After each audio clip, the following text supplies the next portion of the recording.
Hey, what is up, guys? Hope you're all having an amazing day. And in addition to today being midterm elections here in the United States, we finally got the winter update to launch. This has been something that's been coming for a very long time. I mean, I don't need to get too much into the details of the content drought that's been going on in Halo Infinite since its launch, but as you all probably are well aware, Season 2 dragged on forever. And with Season 2, we did get 2 new maps, but that was a long time ago. And now we finally got 2 new maps with the launch, with the pit coming relatively soon. However, that's not really the big update of the winter update, right? They did a ton, and I mean a ton of work into putting this update out. Like, there's so much going on. Obviously, co-op campaign being a thing now. Split screen is still shelved for the moment, which really sucks. I cannot wait for them to fix that. And it's something that should have been launched with Halo.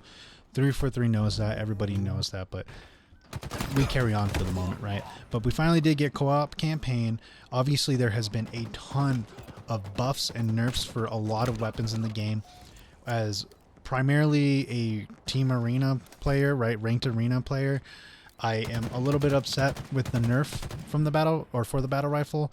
I know not everybody's going to agree with me on that, but I do not like it. I've gotten so used to the way the battle rifle works, and I just don't like the way it plays now. But I might get used to it, and I might change my mind on that. For the moment, though, I don't really love that. But beyond that, a lot of weapons that really needed a buff got it right. Some people might disagree with me on this, and to be honest with you, I'm not a big noob combo guy myself, but Plasma Pistol got a much needed buff. Same thing with the Pulse Carbine. I mean, the Commando got a buff. There's a lot of weapons that have gotten tuning for this update, and it's not just the damage they deal, it's also how they aim and feel in the hands of us controller players. So it is really big update in terms of how the sandbox is going to feel. And of course, the biggest part of this update is Forge. We finally got the Forge beta out, and we know that the Forge beta is not going anywhere, right? This isn't going to be like the campaign co-op where it goes away for a while. Forge beta is here to stay. There are community maps already up, and they are incredible. We knew this was going to be the solution for the Halo content drought for more than a few months now. I mean, realistically, once we realized that Forge was going to be this powerful, and once we started to see people kind of get their hands on Forge before it was actually launched and start to make incredible things with it, we knew that this was going to be the solution. 343 obviously knows that as well, right? 343 is planning to integrate community maps into multiplayer, which will be huge for the life of this game. And let's talk about that point real fast. What is the current status of Halo Infinite? We don't really know. All we can really check is Steam charts, right? Steam charts are a very small part of the story, if I'm being honest. The honest truth of the matter is that probably the majority of players on Halo Infinite are probably console players. And there is a large amount of people, myself included, who plays Halo Infinite on the computer, but plays it through the Microsoft Store version because, well, I have Game Pass, so that means that I get the campaign for free through that version. So in other words, a lot of Halo Infinite's player base, like in terms of a number count, is hidden. We don't really know. We can see the Steam charts, like I said before, but that is such a small portion of this game. I don't want to say it's not an important portion.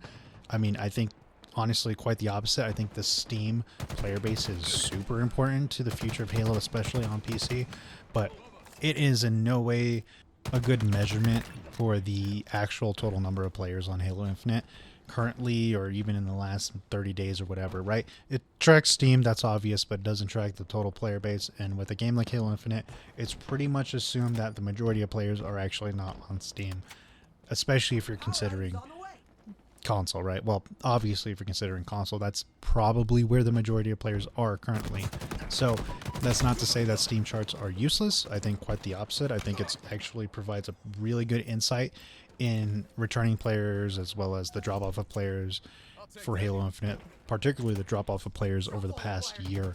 I mean, the content drought has taken its toll, but there has been a lot of kind of, I don't know if the right word for it, research is probably a bad way to say it, but a lot of people looking into what they believe the player count of Halo Infinite is, and it really does seem to be significantly higher than people think. I mean, realistically, this sucks that we don't have live counters anymore. Back in like Halo 3 days, Black Ops 2 days, right? You used to be able to see how many players were online currently. That trend obviously died off as developers don't want you to know anymore. It's like a secret that they want to hold. But we know that Halo Infinite is still one of the top played games on Xbox, which, if you guys don't know, console players still outnumber PC players, right?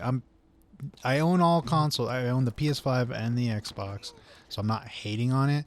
Matter of fact, I in no way hate on the consoles. I pretty much grew up a console gamer, but I'm definitely more of a PC gamer now, right? I play 90% of my time on my PC, probably more than that.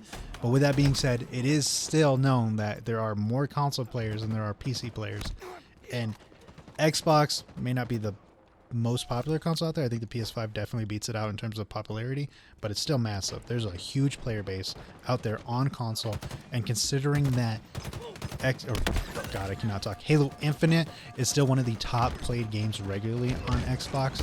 Really does put in perspective that there is still a massive amount of players playing Halo Infinite. That's not to say that's all good, though. I mean, let's kind of weed off the hopium a little bit here and say, we know for a fact a lot of people have been critical about this game and critical about 343 for years now, before Halo Infinite. And we know that a lot of players have left the game because of the content drought. Our hope is, and I guess now I'm kind of putting on the hopium once again, but our hope is that Forge really helps fix that. And everybody's pretty much in agreement that it seems like that's going to be the case. This winter update is well received without a doubt. That obviously doesn't mean that there's not people who are critical or still upset about the game or even about the update, but by far the majority of people I see online are saying really good things about it, which is not typical. I mean, yes, I know it's a meme that there's a lot of Halo players that are on hopium and just looking to grasp at any good news we can get, which is absolutely true. But a lot of these people who are online that are constantly critical about the game, that are definitely not on hopium, are talking good things now, which is a great sign for the game. I really do feel like this is going to help bring a lot of that player base back and help Halo Infinite maintain some relevancy, as this is obviously a live service game. It certainly needs a lot more content coming in. Forge obviously going to be the fix for that, at least short term. There is more stuff coming, but Forge is not going away. This is definitely going to be something that's going to pump content into the game for the entire lifespan of this game. Let's just be honest. The community is really picking up the mantle and putting out new content for this game, and they're doing a damn good job at it. And it takes a lot of load off of 343. Look, I'm not going to hate on 343 here. I've never been a 343 hater. I understand a lot of people are not happy with them, but I will say that because the community is taking up this mantle, it is going to help 343 free up some resources to work on stuff that they need to work on in order to get this game really polished and finished. I mean, like I said in probably midway through this video, split screen is still not a thing, and they need to get that out right away. Also, we know that they're working on new campaign, Halo the Endless, and that's not coming out anytime soon, but it certainly is going to be huge when it does. And in addition to that, we know there's a Battle Royale mode coming. It's not going to be coming out anytime soon, but that is definitely going to help Halo with its relevancy and bring in a lot of new players, as well as bring back some of the old. I kind of want to wrap up this video because I could really talk about this update all day long. I mean, there really is that much stuff to talk about in this update. That's not to say that it's all stuff that you might find interesting. A lot of this is just talking about buffs and nerfs and little changes that they made, but it is a lot of stuff that they changed in this update. A lot of new stuff that's going to be pumped out into Halo in the future, obviously through Forge. But what I really want to wrap up this video on is a positive note. And I know a lot of people, every time I make a video being really positive about Halo, people like to hate on it a lot, and that's okay. You know, please feel free, more than free, to have your opinion, especially, well, not especially, but including if it's critical about my thoughts or about Halo in general. But I've always been really positive about this game, and I'm positive about 343.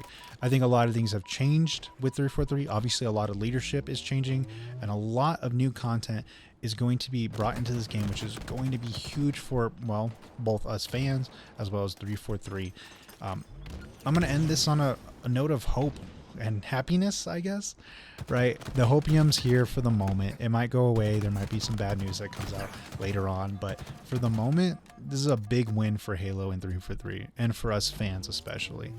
Forge is huge. It really, really is. It's what we've been needing in this game since launch. It doesn't excuse 343 for essentially shipping an unreleased game. Yes, I understand there was issues at 343 getting this game out, including the engine, including COVID, so on and so on. But it doesn't excuse the fact that this game was shipped unfinished.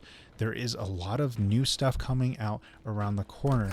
I'm talking about things like ray tracing that we saw announced at AMD's event. So there is still work being done on this game. And our hope is, and I know I use that word way too much in this video, but it's because I can't really think of a better word. And yes, hopium's really, really in the air now. I feel like I got to keep saying that because I know someone's going to meme on it. But our hope is that this is going to be the turnaround point for this game, right? This is going to be the point where people go, that's when Halo Infinite got saved. It's going to be years until we get a new Halo game for sure, which is why it's so important that we get this game right. And of course, it should have launched right, but it didn't. And we're dealing with what we can at the moment. So let's just be happy about this. I really do feel like this is a big W for all of us, including 343. And I know a lot of people are going to hate on me for saying that, but it is true. It's a big W. Halo has a bit of a brighter future for the moment. We hope that that continues. Again, there's that word again, but hopefully it does continue to get better and better, more content coming out, not just through the community, but also with 343 putting out new content, and that things just improve, including the player count, including its relevancy, including crowdfunding, esports, all of it, the whole package. I bet you can probably tell if you made it this far in the video, but I'm a huge Halo fan. I have been since I was a kid. I've been playing Halo nonstop since basically Halo 3 days, right? I got in the late time of Halo 2 before Halo 3 launched and haven't really stopped loving the series or stopped playing it since then. So I really love this franchise. I want it to succeed, and that's why I'm so happy that things are looking better for the moment, right? I'm not going to sit here and say, oh, things are all great now, but things are a lot better at this moment. So that's why I'm so happy about it, and that's why I want to sit here and be positive about it and say you're more than welcome to still be negative about the game and be critical, because you're absolutely more than welcome to have your own opinion on that stuff. But my opinion at this moment is that things are looking really great. I am so happy, and once again, so hopeful for the future of Halo Infinite as well as the franchise in a whole. So I'm going to end it there. I'm pretty much repeating myself for the past 3 minutes here, so I'm going to stop rambling and just want to end this by saying thank you guys so much for watching. I really do mean that. It means a lot to me. You guys are awesome. And I, of course, am going to make more Halo videos, especially in this upcoming week because we have this new update. But for the moment, thank you guys once again, and I will see you all later.